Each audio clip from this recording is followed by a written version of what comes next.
जय श्री राधे।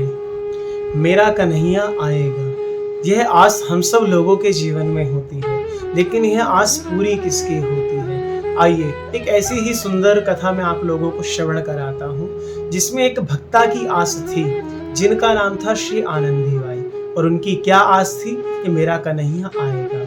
आइए इस कथा को सुनते हैं, उनकी वह आस कैसे पूरी हुई।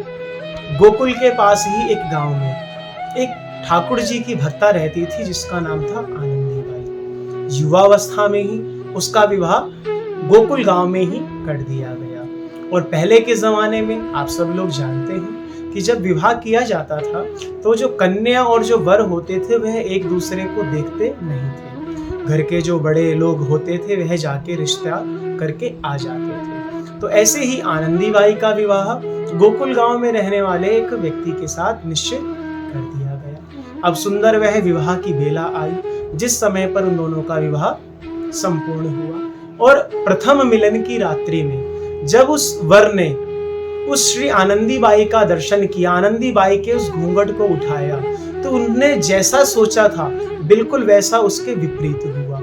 उस वर ने सोचा था कि मेरी जो दुल्हन आएगी बहुत सुंदर होगी, आदि आदि उसके मन में अनेक कल्पनाएं थी, लेकिन सारी कल्पनाएं विपरीत हुई।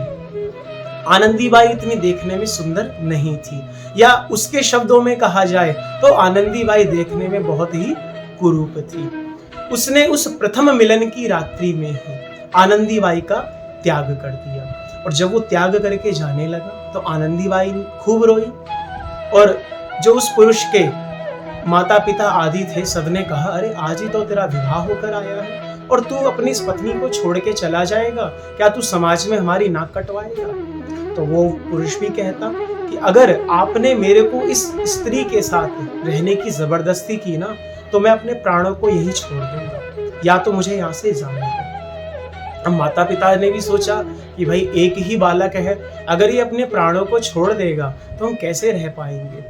तो उसकी उस हट के आगे माता पिता की भी नहीं चली, और कन्या से कह दिया कि अगर तू बोलती है तो जाके मैं तेरे माता पिता तक तुझे छोड़कर आ जाऊं। लेकिन आनंदी बाई के मन में भगवान श्री कृष्ण के प्रति बाल्यकाल से ही प्रेम भाव था।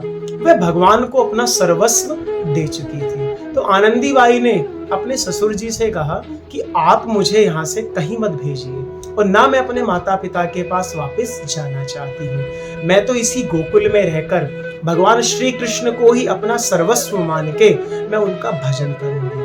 तो उसके ससुर जी के द्वारा पास के ही खेत में छोटी सी कुटिया बनवा दी गई, जिसमें वह रहकर भगवान कृष्ण का भजन किया करती। और अपने आप से कुछ जाके खेत आदि से कुछ वस्तु मिल जाती, या ससुर जी के द्वारा कभी कुछ सामग्री मिल जाती, तो उसी से वह व्यवहार करने लगी। अब ऐसा करते करते कई दिन बीत गए, और यह जो पुरुष था ना भैया, इसने एक दूसरा विवाह वहीं पर रचा लिया। उसकी दूसरी शादी हो गई, और समय आने पर भैया उसके बाल बच्चे भी हो गए। अब एक दिवस क्या हुआ, आप सब लोगों ने देखा होगा गांवों में शहरों में पहले रामलीला, रास लीला, श्री कृष्ण लीला, चैतन्य लीला आदि यह सब हुआ करती थी। तो गोकुल में भी श्री कृष्ण लीला का आयोजन हुआ, और उस आयोजन को जो करवाने वाले व्यक्ति थे उन सब ने सोचा कि मैं इतने लोगों को बाहर से क्यों लेकर आऊं, क्यों ना मैं ऐसा यही गांव के कुछ व्यक्तियों को ले लूं जिसमें से वह भी कोई ना कोई पात्र को निभा लेंगे। उनके मन में यह बात आई। तो अब नित्य प्रति श्री कृष्ण लीला होती, आनंदी बाई को भी पता चल गया कि हमारे ही गांव में श्री कृष्ण लीला हो रही है, तो अपने उस प्रभु की लीला को देखने से वह कैसे पीछे रह जाती। तो आनंदी बाई भी गई और उस लीला को रोज निरंतर देखा करती कि किस प्रकार मथुरा की जेल में भगवान का प्रागट्य हुआ। उसके बाद वह गोकुल आए, गोकुल में उन्होंने सुंदर सुंदर लीला करी, यमुना किनारे गोपियों के संग रास किया, माखन चोरी आदि सब लीला करी। और एक समय पर आने पर अक्रूर जी लेकर भगवान श्री कृष्ण को मथुरा में आ गए। यह सब लीला वह रोज निरंतर देखा करती। अब एक दिवस क्या हुआ, जब भगवान की मथुरा लीला आ गई, उस मथुरा लीला में जिस स्त्री को कुब्जा का अभिनय करना था वह उस स्त्री की तबीयत खराब हो गई और वह अभिनय करने के लिए आ नहीं पाई। तो सब भैया जो लीला थी वह रोक दी गई। सबने पूछा कि आज आपने लीला क्यों रोक दी, आज लीला क्यों नहीं हो रही है। तो वह जो आयोजक करता थे उन्होंने कहा कि आज जो कुब्जा का अभिनय करने वाली स्त्री थी उसकी तबीयत खराब हो गई, वह आने में सामर्थ्यवान नहीं है, अब कुब्जा का अभिनय करे कौन। तो उस समय वह जो उस आनंदी बाई का पति था वह भी उस लीला को देखने आता था। तो उसने आके आयोजकों से कहा, अगर मैं आपको एक स्त्री का सुझाव दूं तो आप जाके उससे बात कर सकते हैं क्या। तो आयोजकों ने कहा हाँ बिल्कुल बात कर सकते हैं। तो उस पति ने, जो आनंदी बाई का पहला पति था जिससे उसका विवाह हुआ था, उसने कह दिया वो देखिए पीछे देखिए गौर से, कोने की तरफ बांस के खंबे के पास देखिए एक स्त्री बैठी हुई है, देखने में कैसी कुरूप है। उस पति ने घृणा भाव से दिखाया कि ये बिल्कुल ऐसी दिख रही है जैसे कुब्जा ही हो। तो आयोजकों ने देखा भैया लग तो रही है और क्यों ना इसी को ही पूछा जाए। आयोजक गए उसके पास, आनंदी बाई के पास, और आनंदी बाई से कहते कि हम आपसे निवेदन करते हैं, इस कृष्ण लीला में जिस स्त्री को कुब्जा का अभिनय करना था वह तो उसकी तबीयत खराब होने के कारण नहीं आ पाई, तो आप क्या कुब्जा का अभिनय करोगी। तो श्री आनंदी बाई ने पूछा कि मुझे क्या करना होगा, थोड़ा समझाइए तो सही। तो उनने कहा कि तुम्हें झुकते हुए अपने हाथ में चंदन की डलिया लेकर जाना है, सामने से श्री कृष्ण और बलराम आएंगे, वह तुमसे पूछेंगे कि तुम कौन हो, अपना परिचय देना है, अपने बारे में बताना है, और श्री कृष्ण को फिर चंदन लगाना है, और श्री कृष्ण तुम्हारे पैरों के ऊपर अपना पैर रखे तुम्हारी ठोड़ी पे हाथ लगा के तुम्हें ठीक कर देंगे और तुम्हारा सुंदर रूप प्रकट हो जाएगा।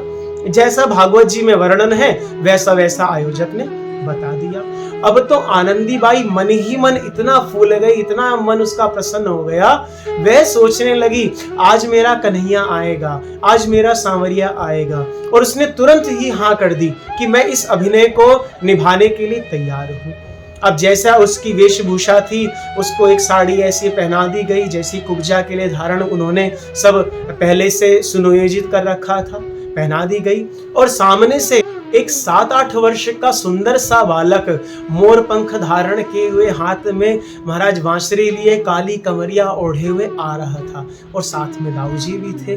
अब कुब्जा ने, जो आनंदी बाई जी कुब्जा का रूप धारण करके वहां खड़ी थी, जब आनंदी बाई ने उस सांवरे सलोने बालक को देखा तो वह यह तो विस्मृत हो गया कि यह लीला चल रही है।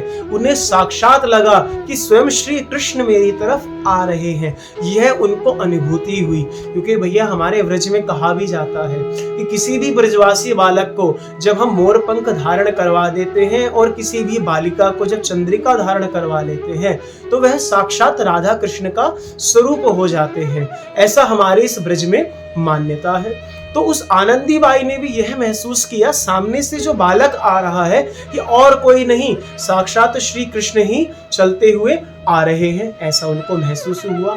और जैसे जैसे आयोजक कर्ता ने बताया था लीला करनी है, ठाकुर जी आए, उन्होंने उसका परिचय पूछा, उनने परिचय दिया, और ठाकुर जी ने कहा कि रोज तो तू जाकर कंस को चंदन लगाती थी, आज ये चंदन मुझे लगा दे। और जैसे ही उस आनंदी बाई ने श्री ठाकुर जी को चंदन लगाया, उसको यही अनुभूति हुई कि आज मैं साक्षात श्री कृष्ण को चंदन लगा रही हूँ, किसी सामान्य बालक को नहीं। और भगवान ने जैसे ही उसके पैर के ऊपर पैर रखा और हाथों से उसकी ठोड़ी को उठाया, कहते वह जो आनंदी बाई कुरूप थी उस समस्त जनता के सामने देखते देखते वह सुंदर रूप को प्राप्त हो गई, और सब लोग, महाराज सबकी आंखें फटी रह गई कि क्या ये लीला साक्षात हुई है। और जैसे ही यह सुंदर लीला हुई, महाराज आधे लोगों को तो मूर्छा आ गई कि कैसी ये कुरूप थी, और श्री कृष्ण ने इसकी ठोड़ी पर जैसे ही हाथ लगाया यह इतनी सुंदर बन गई।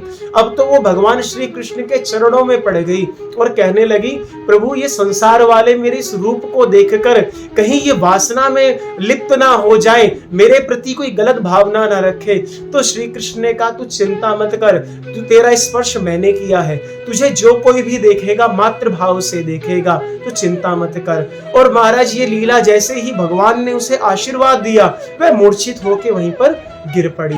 लीला को तुरंत विश्राम कर दिया गया, तुरंत पर्दे आ गए। अब आयोजक आए, देखा आनंदीबाई का तो स्वरूप ही बिल्कुल बदल गया था। उठाया, दर्पण में उसने अपना चेहरा देखा तो वह समझ गई कि आज साक्षात कोई बालक नहीं, स्वयं श्री कृष्ण आए मेरे ऊपर, ये कृपा करके चले गए। अब तो उसका विश्वास भगवान के प्रति और दृढ़ हो गया। इस संसार से विरक्ति लेकर वो अपनी कुटिया में बैठकर सदैव वह भजन करने लगी और श्री कृष्ण को उसने पा लिया। जो उसकी इच्छा थी ना कि मेरा कन्हैया आएगा, तो वो कन्हैया आया और उसके जीवन में जो भी उसको, महाराज कोई उसकी इच्छा तो नहीं थी कि मैं सुंदर बन जाऊं, लेकिन भैया जो श्री ठाकुर जी की भक्ति करता है तो हमारे ठाकुर जी जैसे सुंदर है ना, वो अपने भक्तों को भी ऐसे सुंदर बना देते हैं। इसलिए भगवान से भी अपना एक रिश्ता बनाइए, श्री ठाकुर जी इसको अवश्य निभाने आएंगे। कहते हैं ना भैया, जब से रखा है कदम तेरी चौखट पर, आसमां से ऊंचा मुझे मेरा सर लगता है। तेज आंधियां हैं फिर भी मैं रोशन हूं, ये सिर्फ तेरी रहमतों का असर लगता है। अरे हमारे जीवन में जब ठाकुर जी आ जाएंगे ना भैया, चारों तरफ भैया ठाकुर जी का प्रेम रूपी उजाला ही हो जाएगा। ऐसी और सुंदर भक्तिमय कथा को श्रवण करने के लिए हमारे YouTube चैनल को सब्सक्राइब कीजिएगा, हमारे पेज को फॉलो कीजिएगा और फिर भैया पुनः आपसे अगली किसी भक्त चर्चा में फिर से मिलन होगा। जय श्री राधे।